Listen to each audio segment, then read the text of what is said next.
Bonjour à tous et bienvenue aux vidéos de l'Écomarché de mai, une revue mensuelle de l'actualité dans le secteur des grains.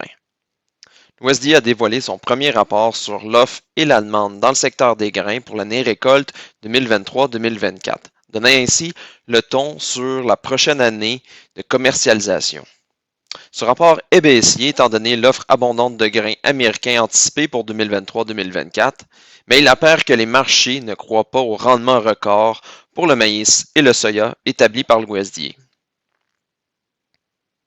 D'ailleurs, les semis aux États-Unis ont rapidement progressé pour le maïs et le soya et ils sont pratiquement terminés, tandis que le retard accumulé pour les céréales s'est estompé.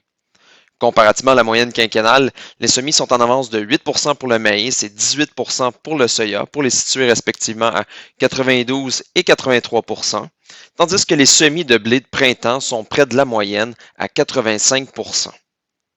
La condition de bonne à excellente du blé d'automne s'est améliorée, mais demeure à un faible niveau, soit environ 34%.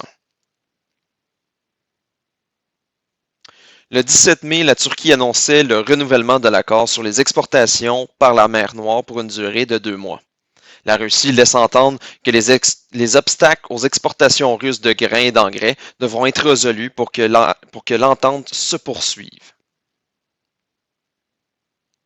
La Chine a de nouveau annulé des achats de maïs américain et se retourne vers le Brésil, qui semble avoir une excellente récolte de maïs et à un prix concurrentiel par rapport à celui des États-Unis. De plus, la Chine remplace le maïs dans ses rations pour du blé en raison d'une bonne récolte et d'achats importants venant de l'Australie. Le Brésil est en voie d'avoir une très grande récolte de maïs, soit la plus grande de son histoire, grâce à une bonne production de maïs safrina. En Argentine, les récoltes accusent de sérieux retards. Elles sont terminées à 78% pour le soya et 27% pour le maïs. Les semis au Québec accusent de sérieux retards par rapport aux années précédentes, mais ils ont tout de même rapidement progressé dans les dernières semaines. Selon le plus récent rapport de la Financière agricole du Québec, les semis sont complétés à 58% pour le soya, 79% pour le blé, 57% pour l'orge, 89% pour le seigle, 85% pour le maïs, 71% pour le soya et 31% pour le canola.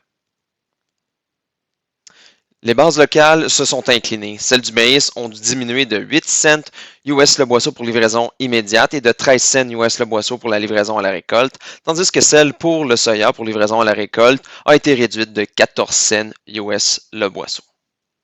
Ce fut un aperçu du mois de mai, j'espère que cela vous a plu. Si vous voulez lire notre texte complet, je vous invite à le consulter sur notre site internet au www.pgq.ca. Je vous donne rendez-vous dans un mois pour l'édition de juin.